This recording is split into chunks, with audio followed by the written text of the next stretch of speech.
হাদিস শরীফে আছে আল্লাহর নবী বিশ্ব নবী মুহাম্মদ আরবি সাল্লাল্লাহু আলাইহি ওয়াসাল্লাম বলেন ওয়া আলাইহিস সালাতু ওয়াস সালাম আন্নাহু ক্বাল ইমসাহু কওমুন মিন হাযিহিল উম্মতি ফি আখিরি জামানা ইরাদাতাও ওয়া খানাজির ক্বালা ইয়া রাসূলুল্লাহ।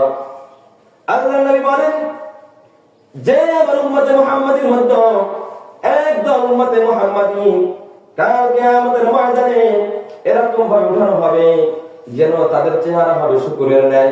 কিরকম? শুকরের ন্যায়, জন্তু জানোয়ারের ন্যায়।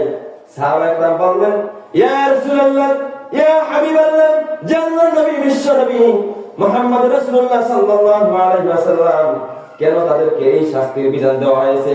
কেন কালকে আমাদের ময়দানে তাদেরকে শুকর বানিয়ে ওঠানো হবে? কেন তাদেরকে কালকে আমাদের ময়দানে জানোয়ার বানিয়ে ওঠানো হবে? কেন তাদের চেহারা বিকৃতি গঠন হয়ে যাবে? ইয়া রাসূলুল্লাহ ইয়া হাবিবাল্লাহ, তারা কি নামাজ পড়বে না? তারা কি এক আল্লাহকে সাক্ষ্য দিবে না?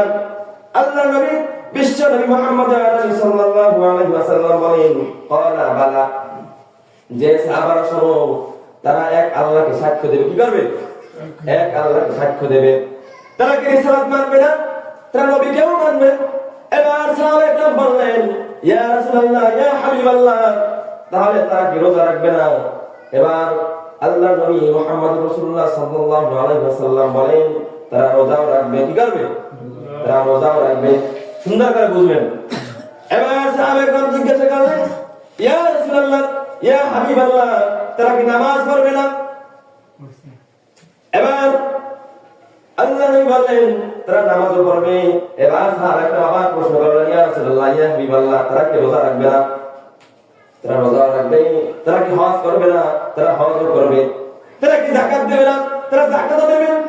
এবার সাহাবায়ে কেরাম জিজ্ঞাসা করলেন ইয়া রাসূলুল্লাহ ইয়া হাবিবাল্লাহ, তারা যেহেতু নেক আল্লাহকে মানবে, নবীকে মানবে, নামাজ পড়বে, রোজা রাখবে, হজ করবে, যাকাত দেবে, কেন তাদেরকে কাল কিয়ামতের ময়দানে শুকর এবং জানোয়ারের ন্যায় উঠানো হবে?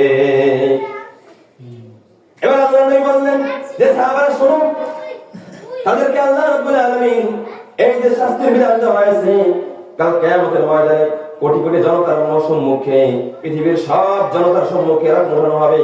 কারণ তারা দুনিয়ার বুকে গান বাদ্য সুর লহরীতে লিপ্ত ছিল। নাউজুবিল্লাহ। তারা দুনিয়ায় কি করছে? তারা দুনিয়ায় গান বাদ্য শুনছে এবং কি করছে? নায়ক নায়িকা এনে, গায়িকাদের এনে অনুষ্ঠান পরিচালনা করছে। এজন্য আল্লাহ রাব্বুল আলামিন কাল কিয়ামতের ময়দানে এরকম শাস্তির বিধান দিয়ে দেবে।